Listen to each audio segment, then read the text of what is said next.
Hello and welcome to G Fun Facts Online, where we unpack the fascinating science and systems behind our world. Have you ever had an argument with a friend so bad that you just stopped talking?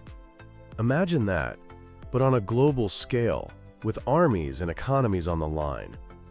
When entire nations get locked in a bitter dispute, how do they ever find a way back to peace? It turns out there's a whole playbook for this, and it's called third-party mediation. Today we're diving into the high-stakes world of international diplomacy to understand how a neutral outsider can stop wars and build peace. So what exactly is third-party mediation? At its heart, it's a voluntary process where a neutral intermediary steps in to help conflicting parties talk it out and reach an agreement they can both live with. Think of it less like a judge who imposes a verdict and more like a skilled guide helping two lost hikers find a common path out of the woods. The United States Institute of Peace calls it assisted negotiation. The mediator doesn't have the power to force a solution. Their power comes from trust, neutrality, and clever strategy. This isn't a new idea either. The practice goes back to at least the 19th century. A classic example is from 1825, when Great Britain acted as a mediator between Portugal and Brazil, which ultimately led to the treaty that recognized Brazil's independence, all without a major war. So who are these international peacemakers? They come in all shapes and sizes. First, you have states themselves. Sometimes a superpower like the United States steps in, using its immense resources and influence.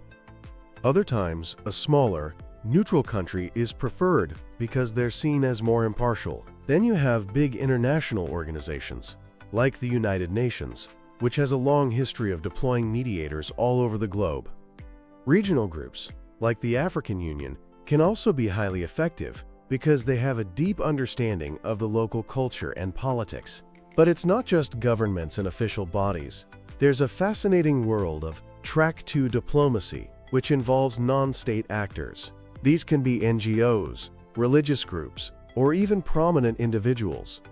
For instance, during the Nigerian Civil War in the late 1960s, Quakers played a vital role, acting as trusted messengers between the warring sides, helping to build trust where there was none. So, what tools do these mediators use? Scholars have identified three main strategies. The most common is communication facilitation. Here, the mediator is like a reliable messenger, making sure communication lines stay open and that messages are passed accurately without being twisted by anger or suspicion. The next level up is using procedural strategies. This is where the mediator becomes an organizer. They set agendas for talks, establish a timetable, and pick a neutral location for meetings, creating a calm and structured environment for negotiation.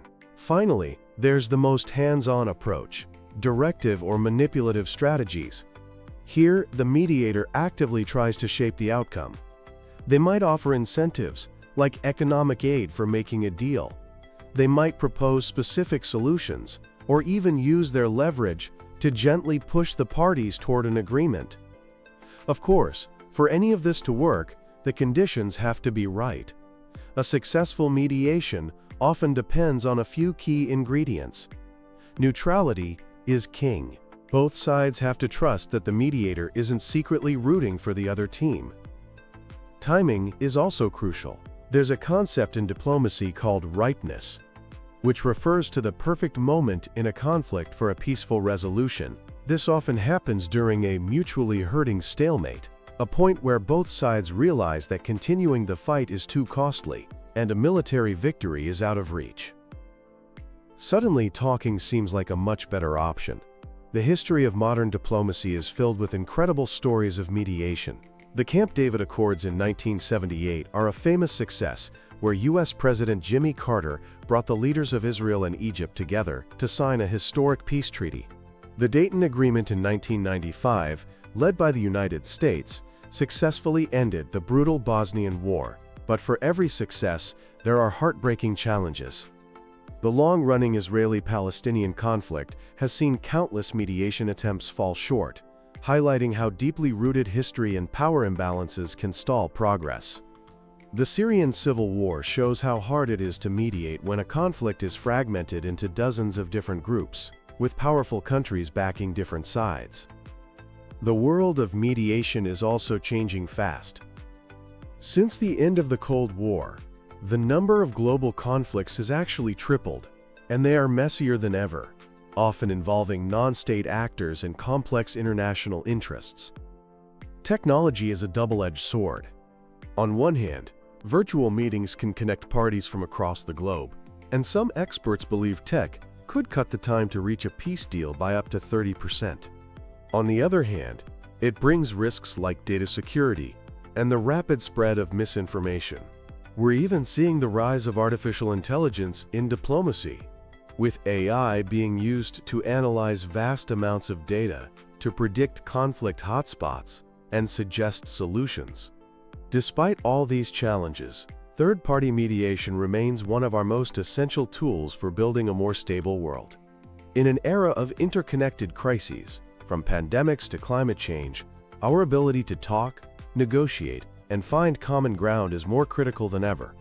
It's a constant reminder that even in the darkest of times, a structured conversation, guided by a trusted hand, can light the path to peace. That's all for this episode of Fun Facts Online. Thanks for listening.